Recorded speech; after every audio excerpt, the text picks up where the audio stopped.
नमस्कार दोस्तों, मैं आप सबका बहुत-बहुत स्वागत करती हूँ हमारे यूट्यूब चैनल बोलती किताबें में।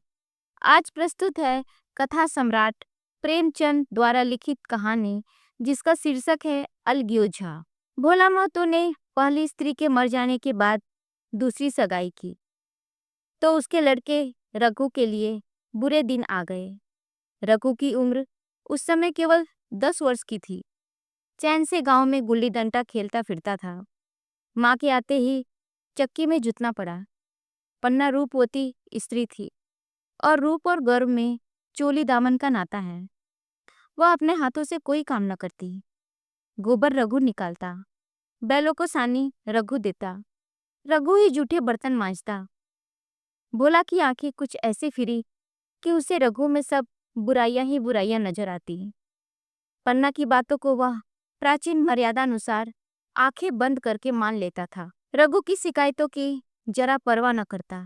नतीजा यह हुआ कि रघु ने शिकायत करना ही छोड़ दिया। किसके सामने रोए? बाप ही नहीं, सारा गांव उसका दुश्मन था। बड़ा जिद्दी लड़का है। पन्ना को तो कुछ समझता ही नहीं। बेचारी उसका दुलार करती है, खिलाती पिलाती है, ये उसी का फल है।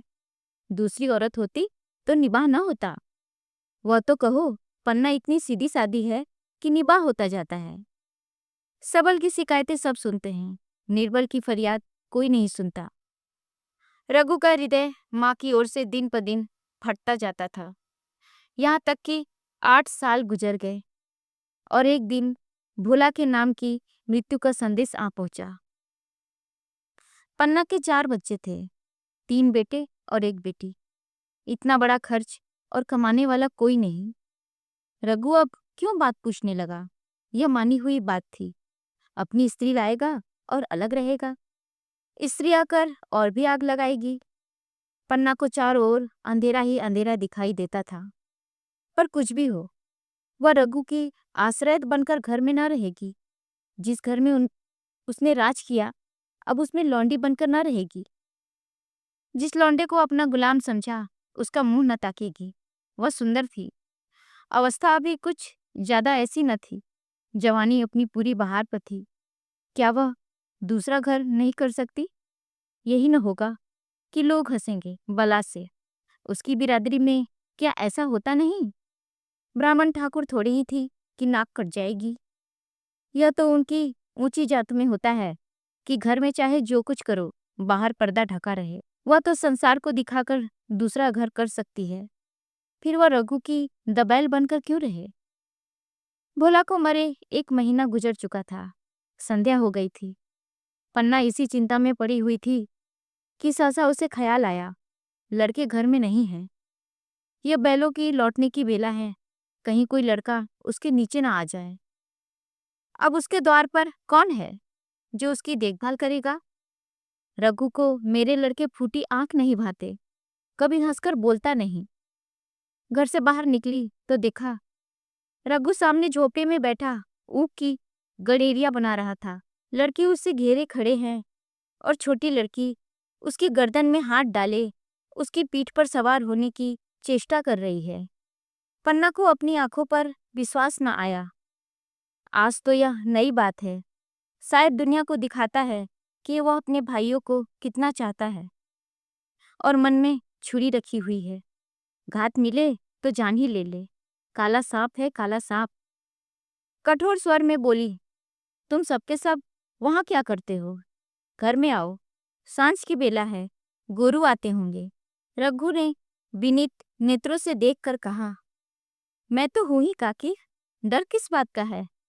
बड़ा लड़का केदार बोला, काकी, रघु दादा ने हमारे लिए 2 गाड़ियां बना दी हैं। यह देख, एक पर हम और खुन्नू बैठेंगे, दूसरी पर लक्ष्मण और झुनिया।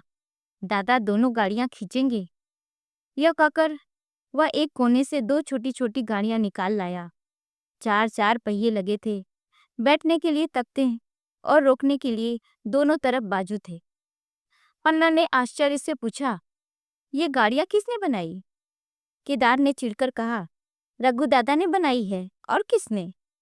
भगत के घर से वसूला और रुखानी मांग लाए और चटपट बना दी। खूब दौड़ती है काकी। बैठ खुन्नू, मैं खींचूं। खुन्नू गाड़ी में बैठ गया। केदार खींचने लगा। चर चर शोर हुआ, मानो गाड़ी भी इस खेल में लड़कों के साथ शरीक है। लक्ष्मण ने दूसरी गाड़ी में बैठकर कहा, दादा खींचो। रघु ने झुनिया को भी गाड़ी में बिठा दिया और गाड़ी खींचता हुआ दौड़ा।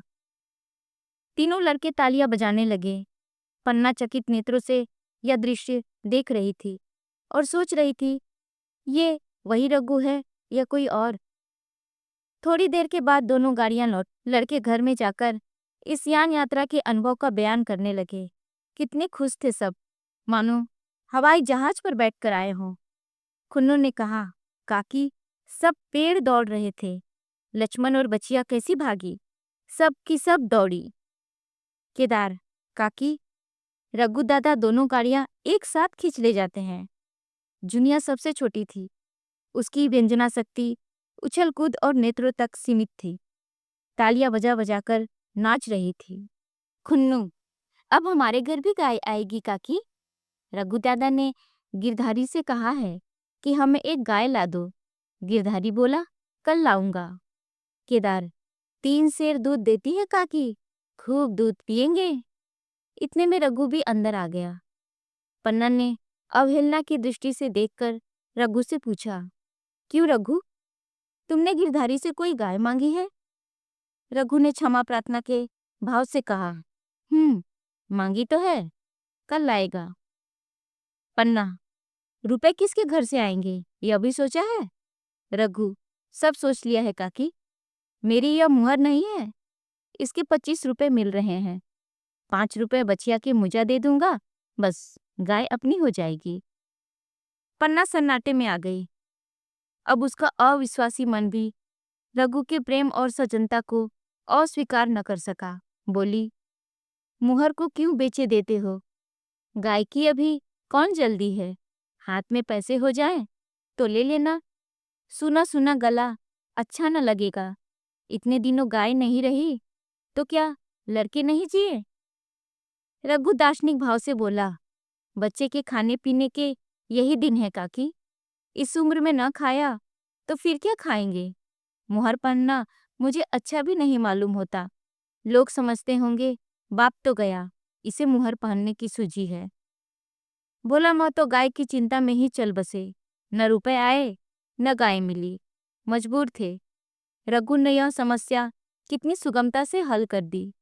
आज जीवन में पहली बार पन्ना को रघु पर विश्वास आया। बोली, जब गहना ही बेचना है तो अपनी मुहर क्यों बेचोगे? मेरी हंसली ले लो।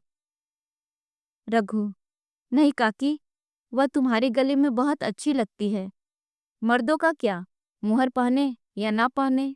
पन्ना, चल, मैं बूढ़ी हुई, अब हंसली पहनकर क्या करना है? तू अभी लड़का है, तेरा गला अच्छा न लगेगा। रघु मुस्कुरा कर बोला, तुम अभी से कैसी बूढ़ी हो गई?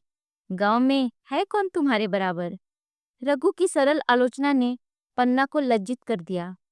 उसके रुखे मुरझाए मुख पर प्रसन्नता की लाली दौड़ गई। 5 साल गुजर गए। रघु सा मेहनती, ईमानदार, बात का धनी दूसरा किसान गांव में न था। पन्ना की इच्छा के बिना कोई काम न करता। उसकी उम्र अब 23 साल की हो गई थी।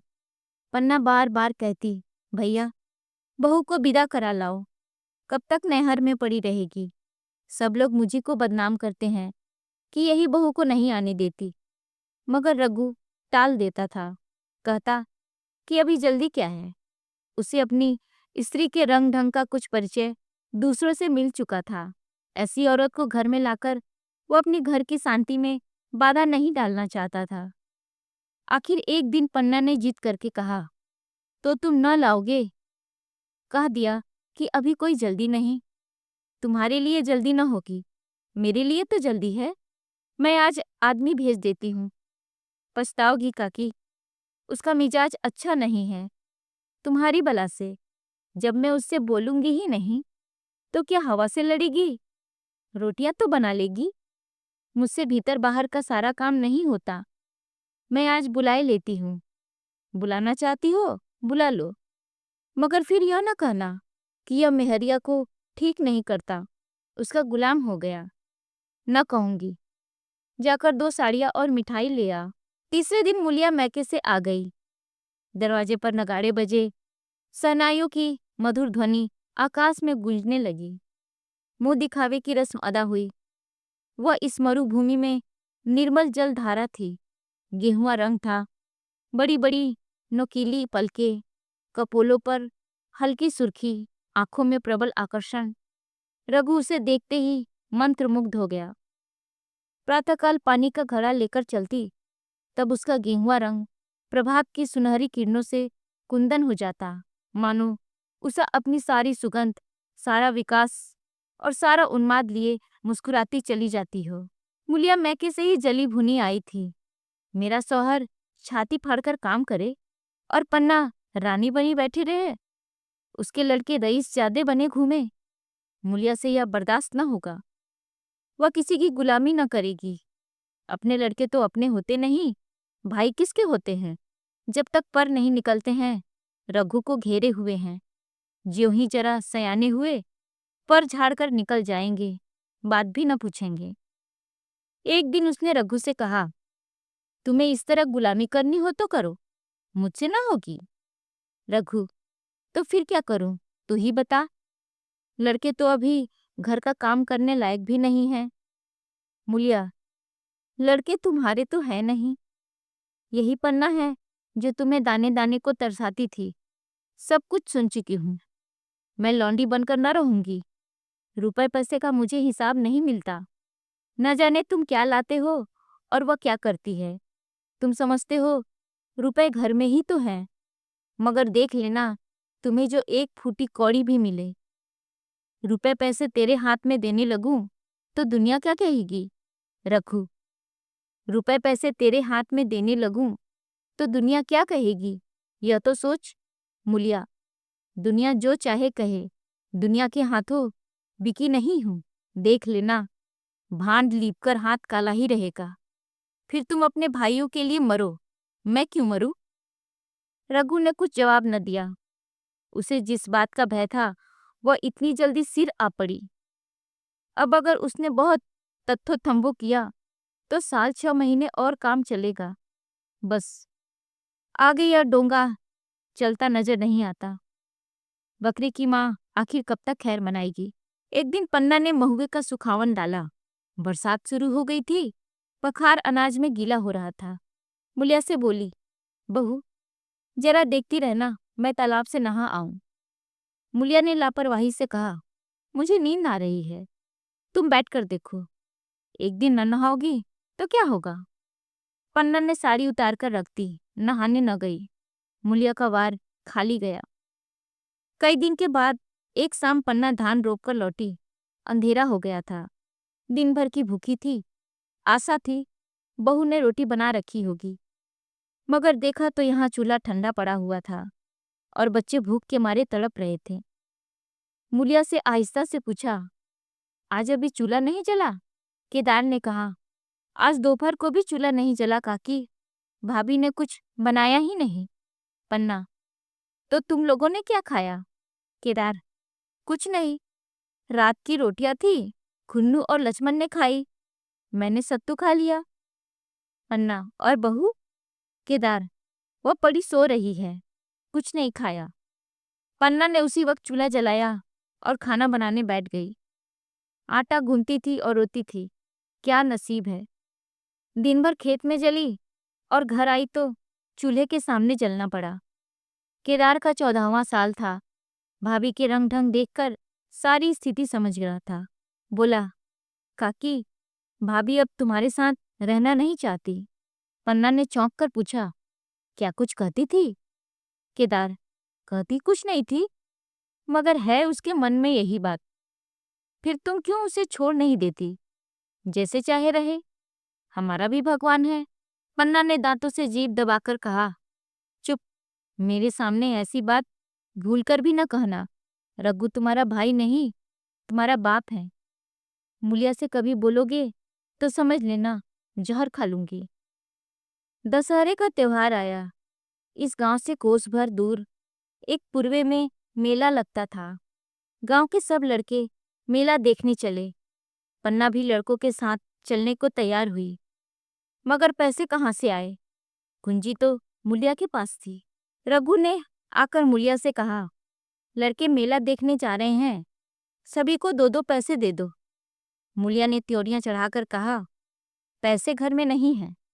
रघु, अभी तो तिलहन बिका था, क्या इतनी जल्दी रुपए उठ गए? मूलिया, हाँ उठ गए।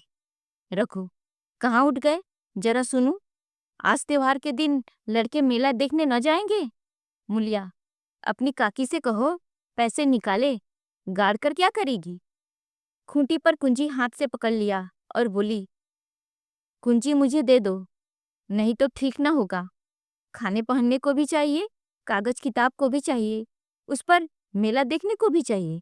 हमारी कमाई इसलिए नहीं है कि दूसरे खाएं और मुझों पर ताव दें। पन्ना ने रघु से कहा, भैया पैसे क्या होंगे, लड़के मेला देखने न जाएंगे।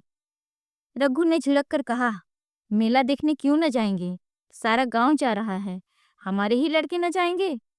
यह कहकर रघु ने अपना हाथ छुड़ा लिया और पैसे निकालकर लड़कों को दे दिए। मगर कुंजी जब मूलिया को देने लगा तब उसने उसे आंगन में फेंक दिया और मुंह लपेटकर लेट गई। लड़के मेला देखने न गए। इसके बाद 2 दिन गुजर गए। मूलिया ने कुछ नहीं खाया और पन्ना भी भूखी रही। रघु कभी इसे मनाता कभी उसे, पर न यह उठती न वह। आखिर रघु ने हैरान होकर मूलिया से पूछा, मुंह से कुछ तो कह, चाहती क्या है? मूलिया ने धरती को संबोधित करके कहा, मैं कुछ नहीं चाहती, मुझे मेरे घर पहुंचा दो। रघु, अच्छा उठ, बना खा, पहुंचा दूंगा। मूलिया ने रघु की ओर आंखें उठाई। रघु उसकी सूरत देखकर डर गया। वह माधुर्य, वह मोहकता, वह लावण्य गायब हो गया था। दांत निकल आए थे, आंखें फट गई थी और नथने फड़क रहे थे। अंगारी किसी लाल आंखों से देखकर वो बोली, अच्छा तो काकी ने यह सलाह दी है, यह मंत्र पढ़ाया है, तो यहाँ ऐसी कच्ची नहीं हूं, तुम दोनों की छाती पर मूंग दलूंगी। हो किस फेर में?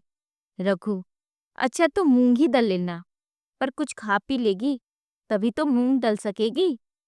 मूलिया, अब तो तभी मुंह में पानी डालूंगी जब घर अलग हो जाएगा, बहुत झेल चुकी, अब नहीं झेला जाता।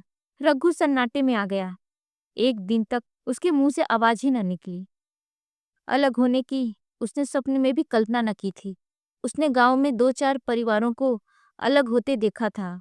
वह खूब जानता था, रोटी के साथ साथ लोगों के हृदय भी अलग हो जाते हैं। रघु ने मन में ठान लिया था कि इस विपत्ति को घर में न आने दूंगा, मगर होनहार के सामने उसकी एक न चली। आह, मेरे मुंह में कालिख लगेगी, दुनिया यही कहेगी कि बाप के मर जाने पर 10 साल भी एक में निभा ना हो सका।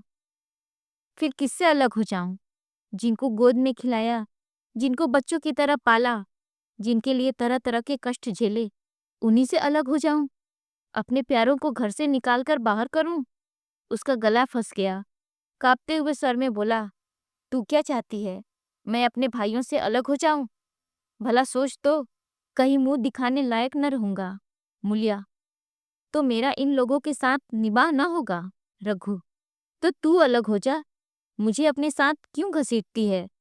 मूलिया, तो मुझे क्या तुम्हारे घर में मिठाई मिलती है? मेरे लिए क्या संसार में जगह नहीं है? रघु, तेरी जैसी मर्जी, जहाँ चाहे रह, मैं अपने घर वालों से अलग नहीं हो सकता। जिस दिन इस घर में 2 चूल्हे जलेंगे, उस दिन मेरे कलेजे के 2 टुकड़े हो जाएंगे। मैं यह चोट नहीं सह सकता। तुझे जो तकलीफ हो वह मैं दूर कर सकता हूँ। माल असबाब की मालकिन तू ही है, अनाज पानी तेरे ही हाथ में है, अब रह क्या गया है? अगर कुछ काम धंधा करना नहीं चाहती, मत कर।